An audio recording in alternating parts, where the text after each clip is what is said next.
PEP Radio is a part of the Pennsylvania Equality Project that plays music, news, and weather, actively advocating for the LGBTQ+ and disabled since 2024. PEP Radio, available on Live 365, Roku, Alexa, and at paquality.com.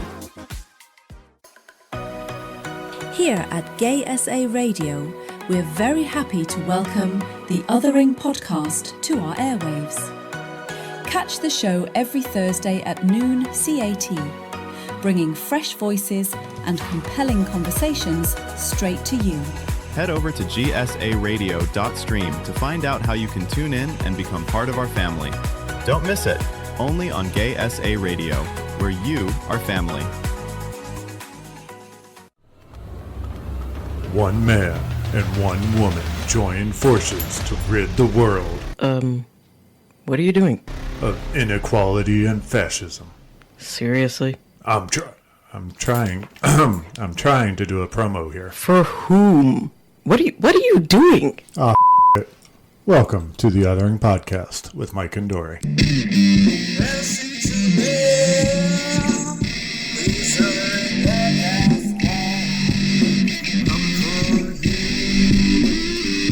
Hello. That was my fault. I was like, is it my computer? I was like, dang it, I thought I pressed.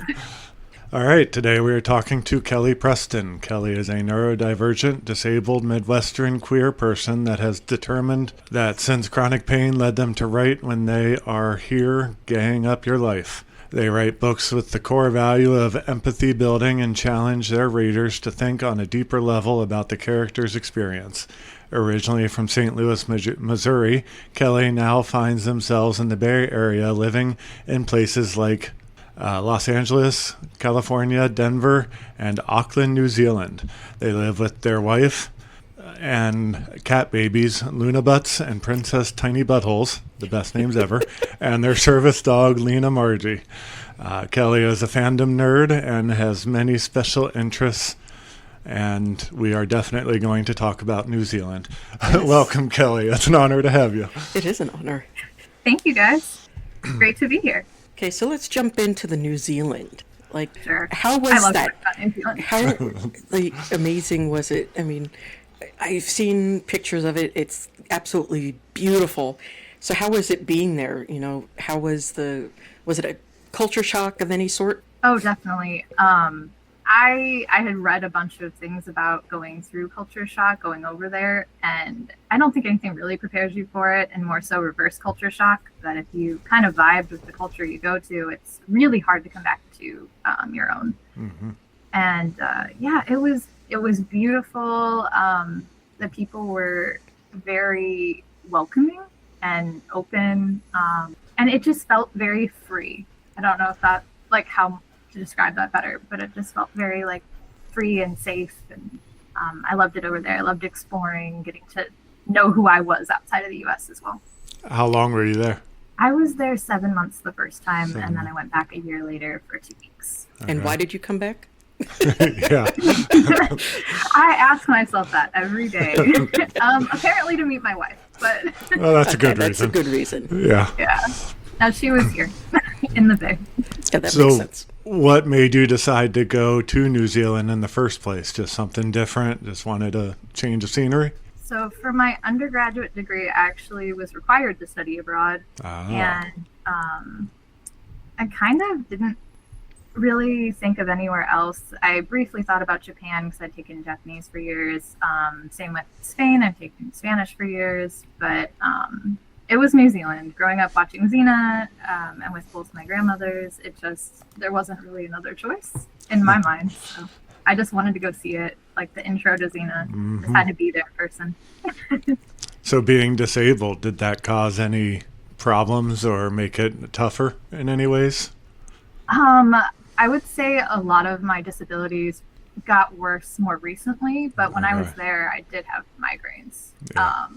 Which did make it difficult when you're wanting to go and explore and make plans, and then, your disability decides to derail that for a weekend. No problems with the airports and stuff like that and the airplanes? That was no problem for you? At the time, no. It would be good now, which is why I have not gone back, sadly. Yeah. Yeah. Yeah. I've heard sitting horror stories. The chair, I'm going to say cabins, are very close. Right. And yeah, I'd say it's very cramped, and you have disabilities like needing to get up and move around with fibro, not the best. Also, not being able to sit with SI joint dysfunction or like post-surgical stuff. It's definitely, I've been trying to figure it out, but best thing to think of is to go with a friend or my wife, and we'd have to buy a whole row and then lay on top of each other. Yep. That actually sounds quite nice, just to relax, lay out in the whole area. I wish they could. Unless Air New Zealand's changed it, they did have a sky couch. Nice. I think it should be that every airplane, whether or not you're first class or business class or economy, should have like these the comfiest seats ever, so that you're already nervous when you're on a plane because you're sitting next to sometimes people you have no clue who they are, and why not make it more pleasant and make it comfortable? So if you have to deal with people snoring around you or tiny feet kicking your back, make it comfortable for us. Maybe then you'd get more money too. Is it that uncomfortable for short people? Yes. It's uncomfortable for me because I have no leg room, but I'm 6'5", so. It's not good. The thing that I've been running into is that I just need to lay down. I can't sit for hours and hours with post spine surgery, and they should improve it in a lot of ways. Yes, make it uncomfortable on purpose. And I don't think they ever will, sadly. It is sad because I think they could get so much more money if they made things comfortable and made it so that people with disabilities are not just shoved in like sardines, but actually respected and, be able to bring our chairs and things like that or our dogs easier instead of always having to kind of fight with them, because to me, it ruins the whole, experience of being on a plane or, going somewhere new. I mean, when we went to Florida back in 2000. Long time ago. Yeah, a long time ago. A lot of people probably were like, what are you talking about? There was a 2000? I'm so young. But we went and we lost our medicine. They lost our medicine. Not we did. They did. And that was a nightmare. And that was before 9/11 Yeah. and all the new security and everything. That was when it was good. And they lost our medicines. Like, Mike needed his medicine, I needed mine, my parents needed theirs, and the fact that was an inconvenience just as able-bodied people in need of, medication. I can't imagine the horrors of disabled people, disabled bodies, and, dealing with that crap, because they don't make it easy for you. And I think that's a huge disservice. Oh, definitely. And a lot of the judgment as well. I cannot tell you how many times, because I have POTS, I have my walker with me, and I always need it during my layover, not generally when I first get to the airport. But so many times I get, is that your walker? I'm like, whose do you think it is? Like, it's with me. You have not seen me part with it. Like, anyone else with it? It's like, I stole it from Granny. Yeah, that's right. Yeah, I fought a grandma for this. I mean, they do ask sometimes the stupidest questions. I mean, obviously, if you're holding on to it, it's yours. And especially if you're alone and you have it. Yeah, I mean maybe if grandma's walking next to you, you can maybe see it, but if you're alone, of course it's yours. Yeah, and I did try the wheelchair escort, and then I got so fed up with it trying it once that I never did it again. I had one woman make eye contact with me with the chair, and I have my walker, and she just turned around and left. what the fuck? Wow. And I was like, we made eye contact. I assumed she knew it was me. I waved, and she just was like, nope, you don't need it. And I was like, wow, okay, well. And then, someone did offer to call another one because they saw me walking up really slow. Do you need a chair? I was like, well, I was supposed to have one, but then I don't know. I just kind of rough it at this point. But I can't imagine, I still have that tiny bit ability to be able to rough it or to have enough of a layover to sit down and just wait it out. pound some fluids. But yeah, like what if you can't? Like just getting left behind, missing your flight. It's hard enough being able-bodied, trying to get to the airport and get on your flight and everything. Makes it 10 times harder when you're disabled. No matter the level of disability, it doesn't matter. It just makes it so much harder. So with what you were saying with the looks and everything, do you find outside of the airport you get similar things at like the stores and stuff when you have your walker? Or is it better outside the airport? I will say if I'm not having a great day, I don't leave the house. So the walker is more, I use it solely for when I have to be places. Like I might take it to the doctor on like a not great day, or the airport, because I know at some point I'm going to need it and then I'll need it the rest of the trip. But yeah, like short trips into stores, generally I don't need it, especially because I'm able to park closer now. So just kind of like get in, get out. If it's a bad day, I just don't leave home. I have a question for you. When I first got my placard, I felt guilty. I felt like I was taking it from somebody who needed it. And like, I felt like, you know, my legs still work. So even though I can't walk far, I got to push because somebody else might need it more. Did you ever have that feeling when you got your placard? To be honest, by the time I got it, which is way past when I should have, no, because I had already gone through septic shock. I had already had a point where I couldn't even sit up in like a wheelchair to go to the doctor. I couldn't make it from the car being dropped off at the door up to my doctor's office. I could not walk that far. So it's definitely I know when my POTS is bad. I know when I need it.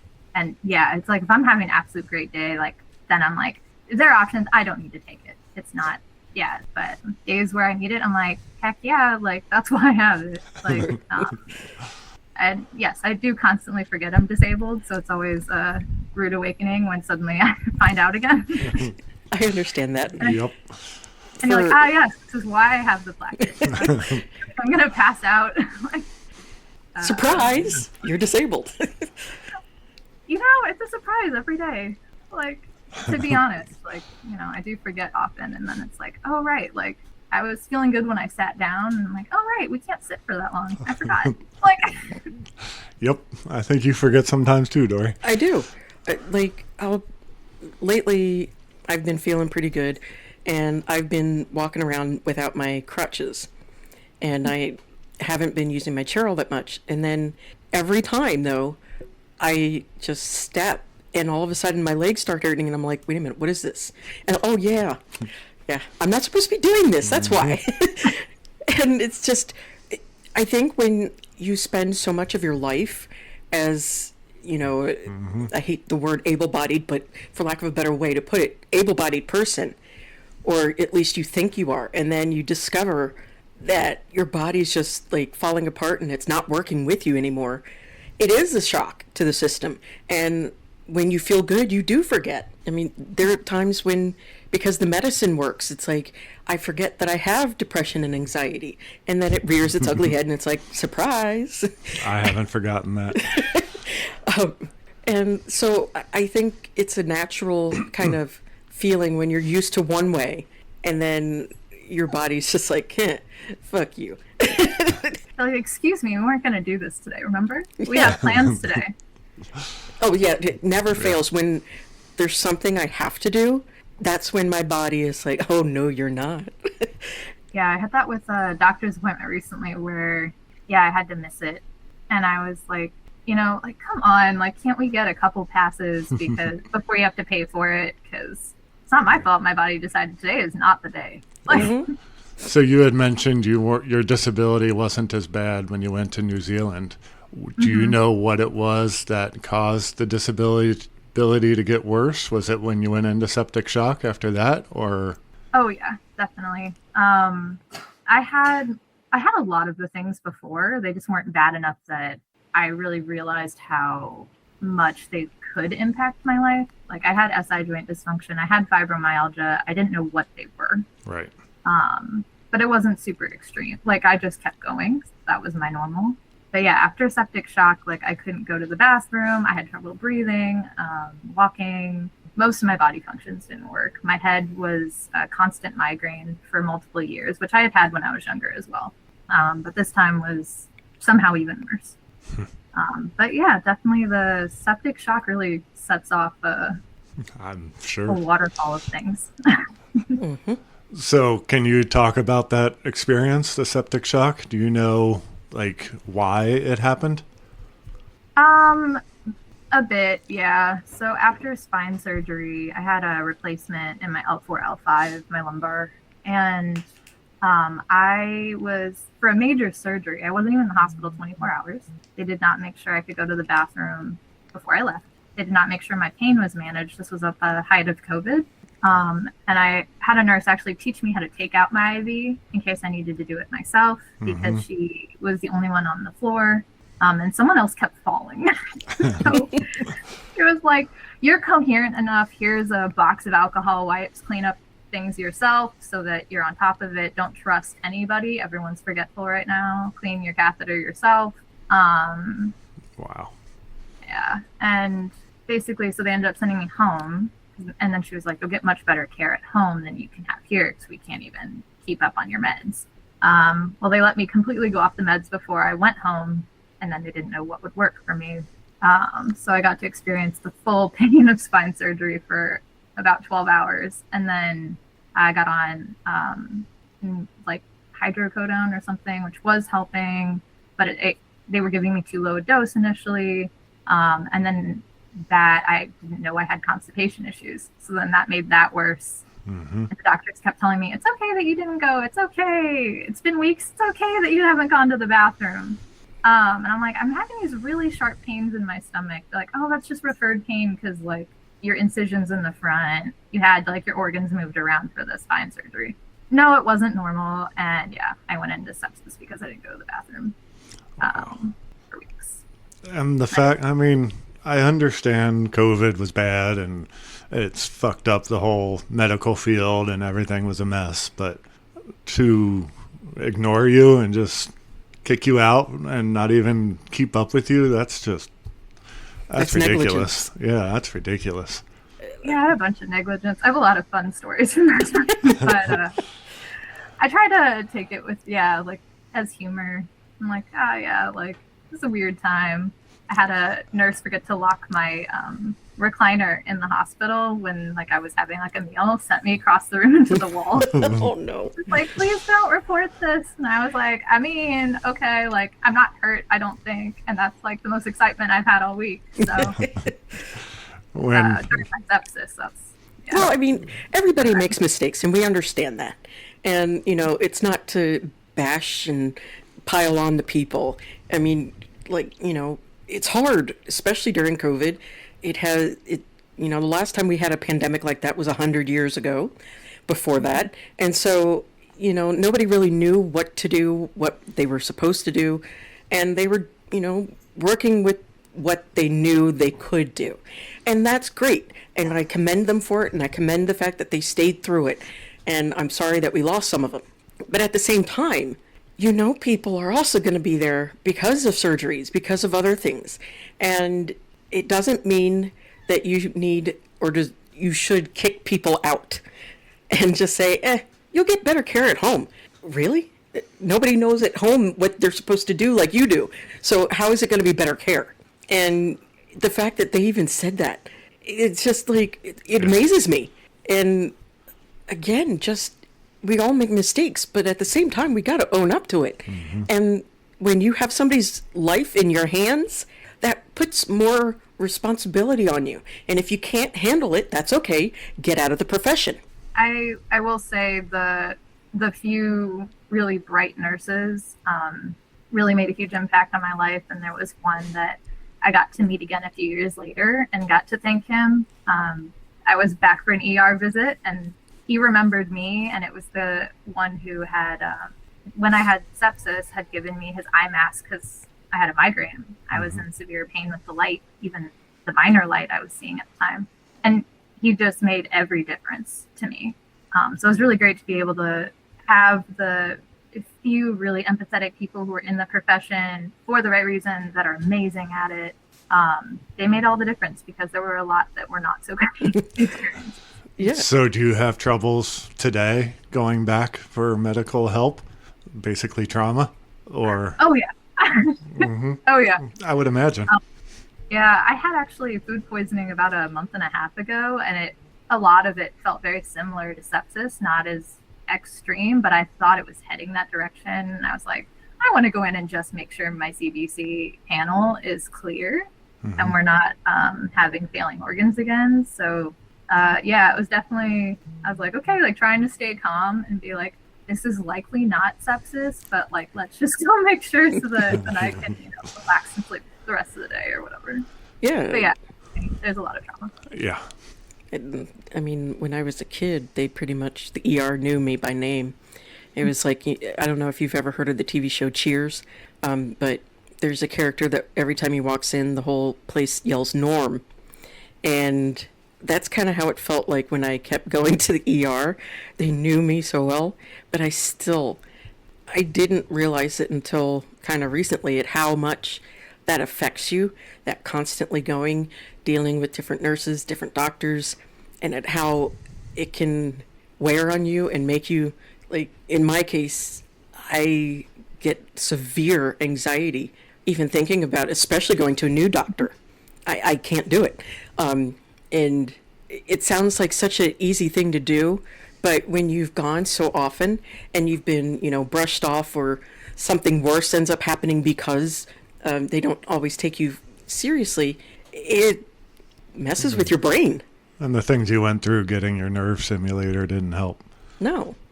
Definitely having to push every new doctor to read the chart and to be like, are we on the same page? And, I probably know most of the time know my medical history better than you. And like, I also know what's available in research currently probably better. And here's why I'm here advocating for these specific things. And do you have anything to add? And yeah, about if you're going to be taken seriously, that's super stressful every time. I always feel like I have to gear up ready to go in, like armed with all of my knowledge, research, and ready to fight. Yeah. Which is not how I want to feel. I want to feel like I'm going to be taken care of, Right. that someone cares. Yes. Because all of that stress, that constant fight or flight feeling does not, make us feel better. And our bodies are already kind of fighting certain things anyway. Doing that feeling of constant stress and, I've got to get everything together again. I've got to make sure I've got my binders and all of my medication written out, and blah, blah, blah, blah, blah. It gets a lot. And the fact that they don't seem to understand that or tried to, make it better, easier, is frustrating. Because it was just a broken finger. But Mike went and the doctor's like, I don't see anything broken. What's wrong? And then it's like, before we could say anything, he actually looked again and he's like, I'm looking at the wrong chart. Yep, that sounds familiar. It's like, wow, that makes me feel wonderful. Oh yeah. I went in for a trigger point injection recently, and I was not aware that every time was going to be a different doctor. The second appointment, I had, I was like, all right, I've already done it once before. I've had the doctor, like, it went fine. And then a new doctor walked in. I'm like, who are you? Like, how do you do this procedure? Because I was comfortable with how it was done last time. And yeah, I found out every time that someone new, unless you specifically book the same doctor. So I want to ask you about your writing. Where do you get your ideas, and where do you, I know it's like, what? Doctors and then writing, but. No, it's actually all related, honestly. I didn't even realize that at first. But, and my brain works that way anyway, so deal with it. But how did you come up with your stories? Like, what was it that prompted you and said, I've got to write this down, I've got to do this?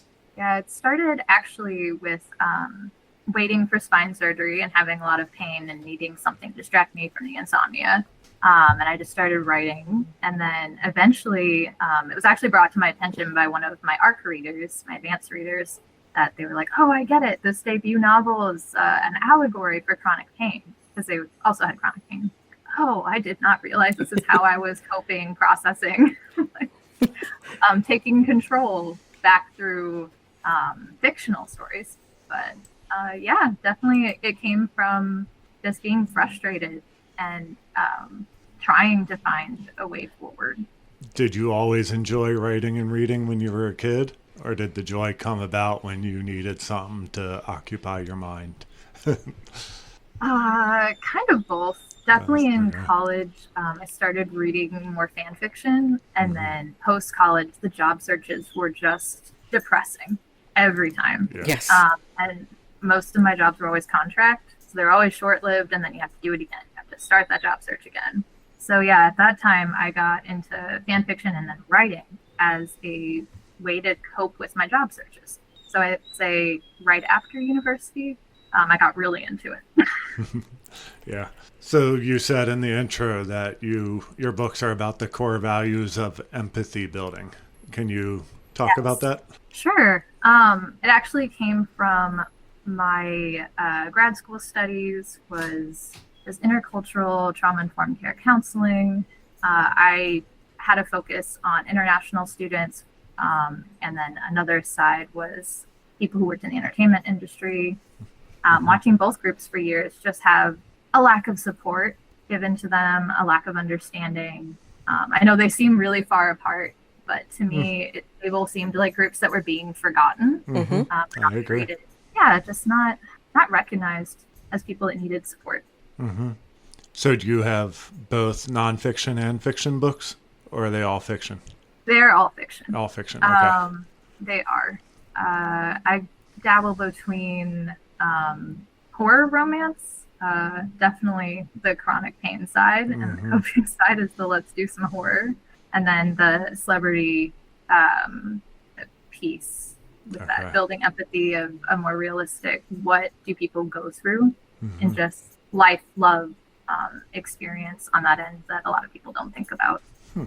And I like the fact that you bring that up, because there's a lot of, I think a lot of times famous people, they're so abstract, and all of everything that you talked about is abstract to a lot of people, because unless it's right in front of you and you know them specifically, it's kind of hard to, I guess, for some people to wrap their brain around the fact that they actually have a life.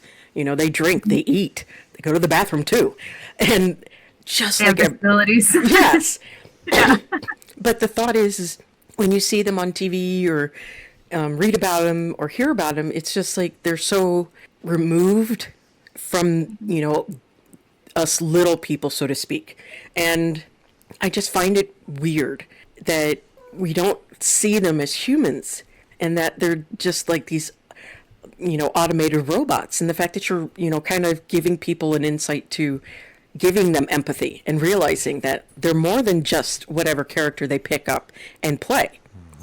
And, it's more than just a robot that gets up, gets charged and then puts on the show and then gets put back to sleep, which is kind of, it's a weird way to say it, but that's kind of how I felt like it was when I was little, is that they were like robots. And I commend the fact that you're doing that, is that showing the humanity in their lives, and that they too have hopes and dreams and fears. And it's kind of nice to know somebody who is thinking outside of the box and not just of the stereotypical people or, creating different ones, because everybody needs support. Yeah, I definitely blame it on my neurodivergence. That to me, it just seemed so obvious. I'm like, loving a show or a character and then watching all these interviews and being like, wait, this person's really sad doing this, like getting up on stage sometimes and doing this, or, oh, they're obviously having a rough day. Why does no one else seem to notice that? Why is no one kind of taking a step back and treating them as a person? And then sometimes in interviews, they're even stating that plainly. Yes. Like, this is not an easy business. Sometimes we have rough days too. And I'm like, is anyone else looking? Is anyone else hearing this? Like, why do I feel like I'm... And it does kind of feel like it's only certain people that hear it. Like the pain that a lot of comedians go through. The reason why they're so fucking good is because they have so much pain. And they can channel it and use it for good to make everybody else laugh about those parts that are painful. And, Robin Williams, he was a bright light in the sky, and he was a beautiful man. And he was in so much pain. He was very, in pain. And nobody seemed to care. Nobody seemed to pay attention to that. Or when Simone Biles had the twisties, and everybody's like, well, just get up and do it. And the fact that nobody seemed to care that she said it's hard to do that because you have no clue where your body is in space. Mm-hmm. And when you have no clue where your body is in space, I don't care if you're backflipping or just walking, you're going to get hurt. Yeah, dangerous. Yeah, I thought that was that one was in particularly wild because I guess so many people have never attempted a backflip. It's terrifying every time you do it, at least to me. In cheerleading and gymnastics, and I wasn't even twisting. I was just trying to survive the one rotation. Yeah, and I'm like, oh, that's terrifying. No, I would not throw myself in the air if I couldn't locate myself. Right. I couldn't visualize where I would end up. No. And it's kind of part of proprioception, understanding where your body is in space and time. And I already have a problem with proprioception. So trying to do the backflip and a twist at the same time, I understand why my mom took me out of gymnastics when she did. I get it. I would too. I terrified her. And I understand it, though, because a lot of those moves, you do it wrong, and there goes your career. And, there could possibly go your body. And, we have to kind of give grace to those people that are working so hard for their bodies or their minds to do something so wonderful and beautiful for everyone else, and yet leave nothing for themselves. Look at Lindsey Vonn. Tore her ACL, went skiing, and then broke her leg, and now it sounds like she'll never be able to do it again. It sounds like it's really messed up now. And, there's a lot in this. Yes. Mm-hmm. And it breaks my heart because these people give so much of their time and energy to a sport that they love or, a career that they love, and to get, backhanded every chance that they're in front of a podium or something. It bothers me. And I thank you for realizing that in those people and saying, hey, look, we need to give them their humanity back. Mm-hmm. It's definitely a passion of mine. Once you see it, I feel like you can't look away. No, you can't. To you guys bringing up the Olympics, Alyssa Liu, her story was so inspiring. Yes. Taking control and coming back and doing it on her own terms. That was beautiful. Yeah. It was thoroughly and awesomely beautiful the way that she was able to take those demons and say, you know what, I'm worth more than this, and then find her way back into something she loved after the joy had been removed from her. And having been, in sports myself as a horseback rider, it can be easily sucked out of you, the love of your and joy of doing a sport. And it's not always easy to get back into it when you're so, especially in certain sports where your body type and how your body is shaped, it matters so much to them, even though it doesn't really do anything for the sport. Yeah. So, I'm thoroughly happy for her that she found her way back. And you could see the happiness in her routine. Yes. Oh, yeah. There was no question about it. No. So, the energy, it was magic. Mm-hmm. Really. It was literally magic. I mean, as I got older, I realized that you really can see when people are happy and when they're not, if you look at their eyes. Mm-hmm. Even if they're not necessarily giving a huge smile, but their eyes are happy, you can still see that through whatever they're doing. Mm-hmm. And I didn't realize until recently at how few people genuinely smile. Yeah. And that's where your books come in and your thought processes come in, is to give us that happiness back. Because, dude, you write really well. Or scare us. Yes, scare us. Oh, I love to be scared. Which is even better, in my opinion. Yes. If you can scare the shit out of me, I love you to pieces. Oh, thanks. You're welcome. Yeah. But it's true. You're really, really, really talented. Mm-hmm. And, the fact that you're able to share your talents, because some people don't get a chance to. And I think that's a huge bummer for everybody when we don't get to share our talents, because it's a beautiful thing to see. And yes, that does actually, fit in with everything else. Yeah, needed to do a quick shout out that I wouldn't be able to do any of the writing or editing or sharing of my talents if it weren't for my wife, who has disabilities and CRPS as well. She takes her time after her very intense job during the day to then help edit, help just listen if I'm going to repeat thoughts or stories out loud. And yeah, I couldn't do any of it without her. Like without that support, you can't create. Right. And once again, you have proven that it takes a brilliant and wonderful wife to give us all support, Mike. It does. That's why we have this podcast, because of you. Wives are wonderful, aren't they? Wives. Yes. I love wives. Wives So are awesome. I had a question for you, what we were talking about before with the Olympics and everything. When you went from life before the septic shock to after, there had to have been a lot of grief in there with missing your past life and stuff. What was that like on your mental health and kind of getting through that and processing in the writing? I'm sure it helped a lot with that, but just kind of processing your new life. Oh, there still is so much change and working on acceptance, and also not accepting it, I think is a huge part of it too. Like, you want to accept the reality, but not so far. And I think this comes from being an athlete. And one of my doctors have told me the only people who improve at all are generally athletes, because you just don't know how to accept no. You don't know how to accept you'll never do that thing again. Maybe I can do something similar, or maybe I could do a bit of it. I think is very important to the mental health.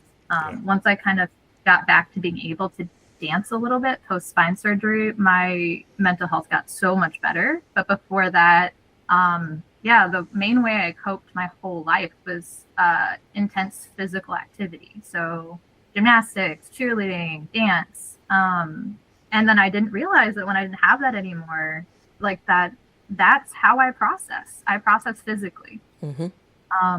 So the anger, the grief, it was very hard to sit in and not be able to dance or do backflips, go running when I'm upset. It's different. And I definitely have to space out what I'm able to do. But yeah, there's so much anger for a long time, for just acknowledging what is going to be different. Right. Yeah, I'm not super athletic, but I would go crazy if I was stuck inside all day. I couldn't do it. I got to be up and about. I got to be going out. You wouldn't just be crazy. You'd be dead, because I would kill you. You just drive me nuts. He's like this fidgety person.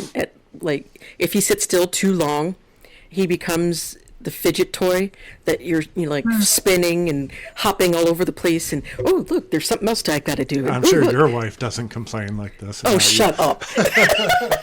I'm always telling my wife, she'll be sitting there and not notice she's tapping or doing something. I'm like, can you stop for 5 minutes? Yes. Oh, I didn't know I was doing it. Sorry. No, Mike does this annoying whistling, and it drives me up the wall because he does it forever. And then it's like, can you stop, please? And he's like, what? Thank you. It's silent. And then he starts up again. It's like, oh my God. Once you let me know it drives you crazy, I'm going to have to do it again. Yeah, I know. But the overstimulation thing is hard, because it's I know it's me, but can we compromise? Or I need to go put myself in timeout because I can't handle the tapping or whatever it is right now. Yeah, and that is something that a lot of people don't always talk about, especially when you become a couple, when you become together in partnerships and all that stuff, is that how your disabilities or your abilities clash sometimes with your significant other. And with ADHD, having ADHD, I have discovered that I have slight misophonia. And that is, different sounds piss you off. And it's not that I really want to be angry or pissy. It's just certain sounds just kind of trigger me. And it's those things that kind of are shocking, but at the same time, it's just like, how do other people deal with it when they're with their spouses and, not want to turn around and hit them with a brick? Because there are times when I want to hit him with a brick. I love you, but I just sometimes I love that brick more. But yeah, I gotta say, I got really lucky that my wife's really good at helping me mitigate overstimulation. She has more the ADHD side. I have more the autism side. But yeah, like if there are too many things out in a room, I can't focus, or I get overstimulated, or if something new comes in the house, like we got a new dresser at one point, and I had a meltdown that there were too many things now in the bedroom, or the bedroom was too different, and my wife just removed me from the bedroom. It's like, you don't go in the bedroom the rest of today. We are now only going in there to sleep until you acclimate to the new dresser. Yeah, so I very much value just her instinct to mitigate that, to be like, okay, well, you're gonna sit here and continue to get upset. Let's just remove you. And clearly you can't walk out of the room yourself. Yes, and I love the fact that she's in tune to you, because that is a true partnership, is being able to say, you know what, I understand that this pisses you off, but sometimes this makes me feel happy. So, finding that happy medium isn't always easy in couples. And I think a lot of times, especially between both being disabled, that we don't talk about that enough. At how being both disabled people, you're kind of used to certain things, or you need certain things to be a certain way in order to survive through your, now changing body. And how do you keep the fires stoked or burning, whatever the hell way you want to put it, is something that we should talk about, because disabled people fall in love and get married. They should be able to, and it's not like we're butt ugly. Mm-hmm. Yeah, I think that's in my stories too. Like, they're not stories about disability. Disability is only a part of a person.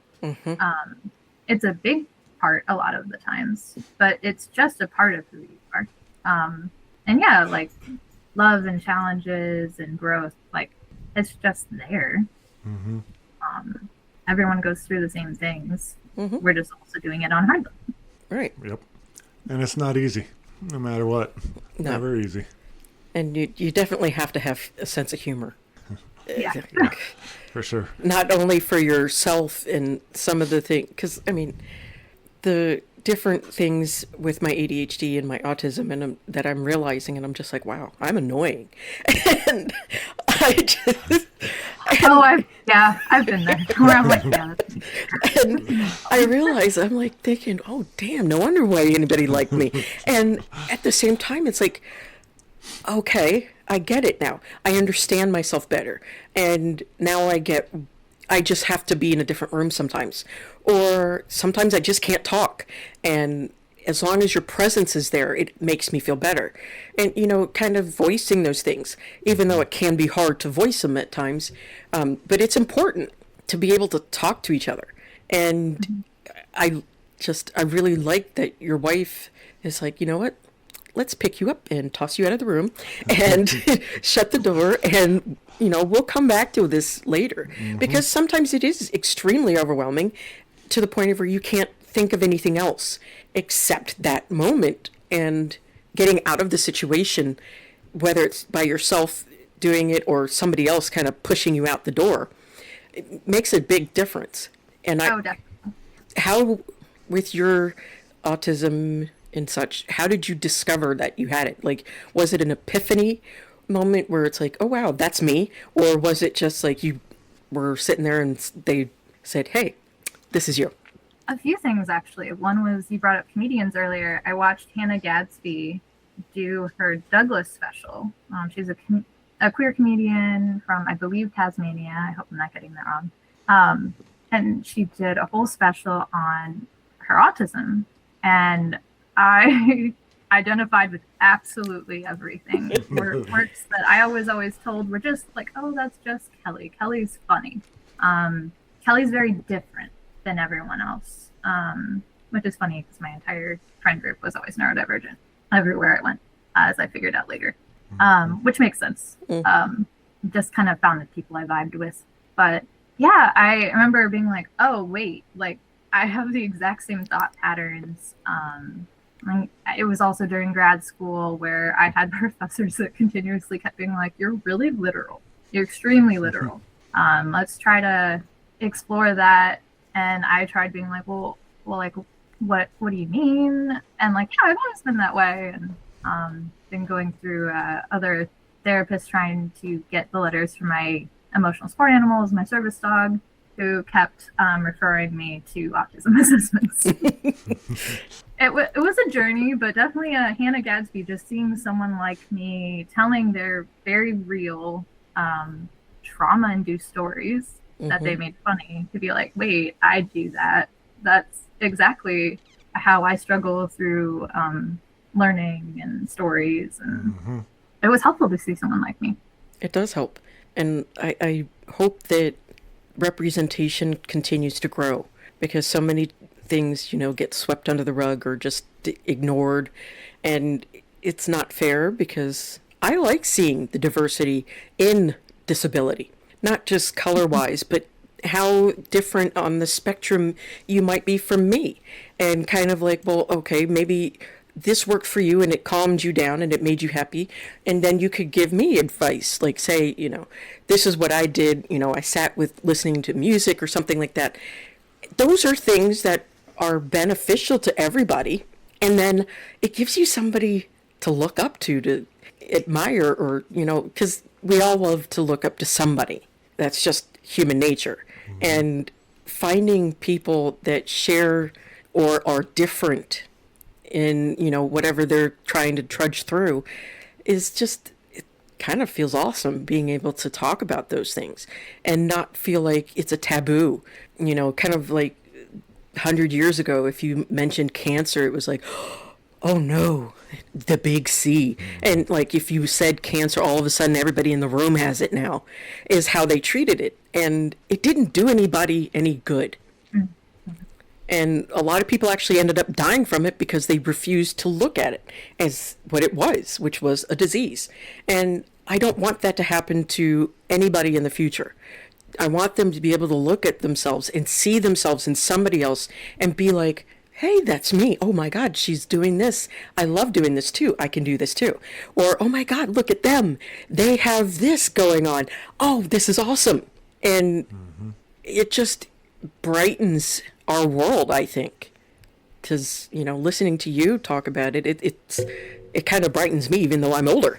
But, and so it's just, it kind of, sometimes it makes me feel like I'm a kid again, trying to unmask and discover who I really am past the whole idea of I was stuck in this rut for my life. And so I think sharing is what makes it better. Yeah, I definitely got a lot of just inspiration from seeing people on TikTok with chronic pain, with neurodivergence, just seeing other people like me that I could relate to, and learning like different coping strategies for overstimulation were very important to me. The importance of service animals, and kind of, I didn't feel bad about taking my walker or my placard places, but getting a service animal, I did have that. Is my POTS bad enough, or my migraines bad enough that a service dog would be helpful? Like, do I need one? I did go through all of that for 2 years actually before pushing to do the research and look for a prospect myself, train it myself. Yeah, it's definitely hard to, when you're gaslighting yourself, being like, I don't know if I'm sick enough. Yes. And I think that's where seeing other people doing it is where that comes in, because there are times when I'm sitting there like, but all these people with CRPS, they look like they have it worse than me. I don't have it that bad, so I must be faking it or imagining it. And those thoughts can be very dangerous and very awful, and to the point of where I have ended up hurting myself because I'm comparing instead of looking at them and saying, okay, I see what they deal with. and maybe I can offer something to them. And, because of not growing up with disabilities, I think that's why it's so different versus how you see it. Because it's like nobody talked about it when we were growing up. It was stereotypical. Yeah. Rain Man, greatish movie, but come on. They can talk better than that. Dustin Hoffman. I gotta say, it was also helpful just to answer a lot of questions about why like jobs weren't working out in certain industries. Yes. And despite completing all the tasks or doing all the extra project management, all the extra documentation, while things never worked out, there's a huge opportunity to revolutionize the workforce for neurodivergence across the board. Yeah. We need to, because too many of us end up hitting that roadblock where we get burnt out and it's hard to come back from it. And so many managers out there don't care and are not going to help you. Yeah. I ran into a lot of the people doing things that are a little shady, and then they try to get you to do it to push you in front of the bus in case something goes wrong. And just having the very strict mindset of rules never did me many favors. And I was like, oh, but I can't do that here because it's in this section. It's written here that we can't do that, or you can't actually stop someone from talking on Twitter. I worked in social media. I'm like, I can't actually silence that person that you would like me to. That's one, there's no way to do it, and two, it's illegal. Right. Yep. As a university, we'll lose funding. So right. It was kind of always baffling to me that people would even act like that at work. I agree. I agree. Tenfold.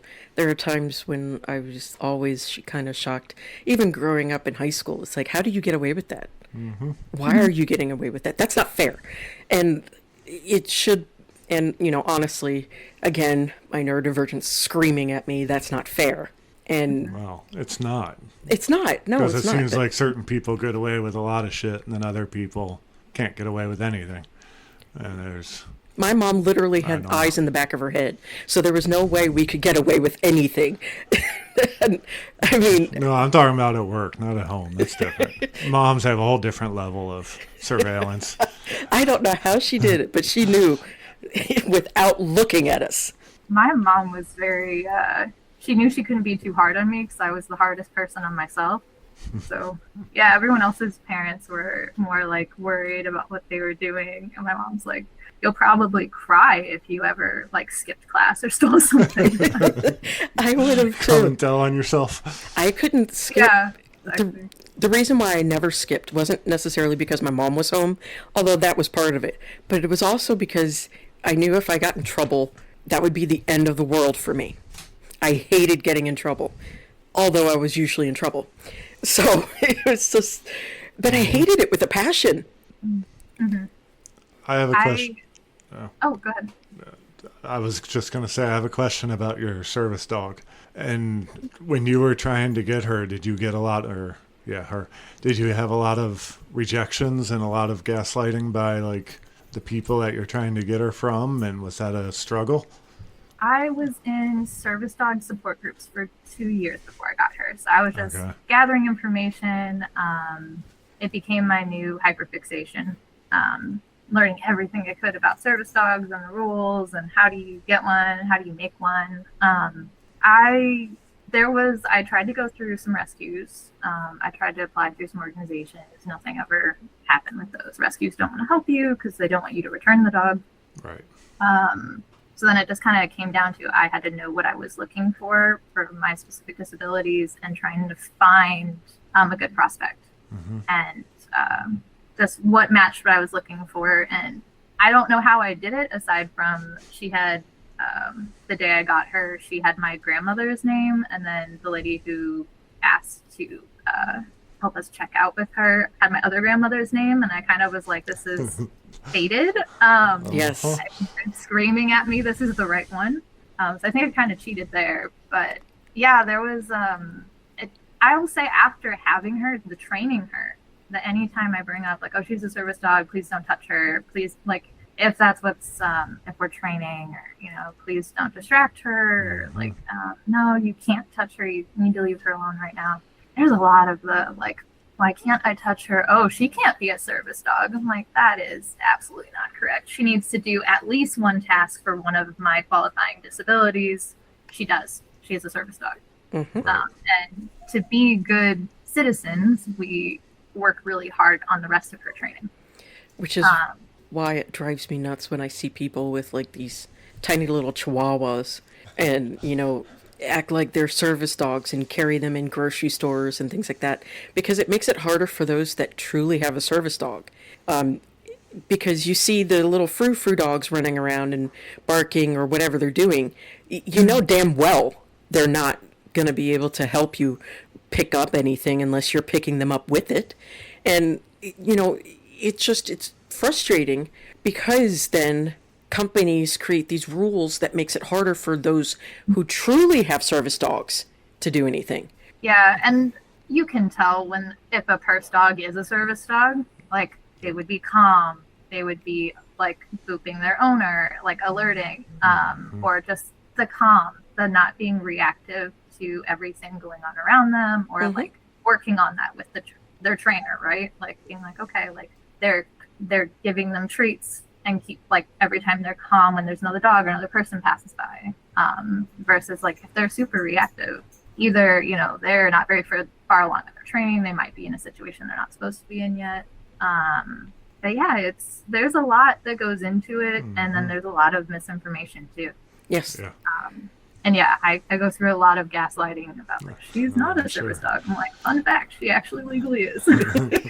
Yeah, because I saw I'm not, on TikTok, I saw this one woman who has a service dog, and because she herself has a more invisible disability, a lot of times she gets stopped in the store and people will yell at her, and it's like, why can't you just mind your own fucking business? Obviously, in certain situations you could tell. No, I like, that's why we're taking it so slow. I do not take her into not dog friendly situations yet, and part of it is that it's not that she might not be ready for it, it's that I don't want to go through that I look invisible. Yep. I already get looked at for taking a walker when I need one, bringing her in, and like that is a real anxiety of having a service dog. Yeah. People telling you can't have them when you can, and also be like, she's not disturbing anyone, she's acting correctly. If she's not, then you can ask me to leave, but until then. Yeah. Right. And it bugs me when people do that, because as long as the dog is calm, staying by their owner, obviously wearing a vest or some sort of harness, they're not just sitting there for, shits and giggles. There's something to it. And to go up to somebody who's obviously using them as a service dog and say you don't deserve to have them, or you're just lying, or anything like that, no. And you can't ask me for papers, because there's no such thing. And, you need to be, if you're going to spout crap, at least spout the right crap.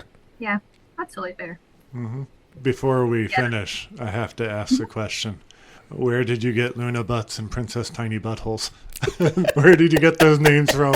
I have to ask before we finish here. Yes, I was hoping that you would answer that too. The important question, I'm sorry.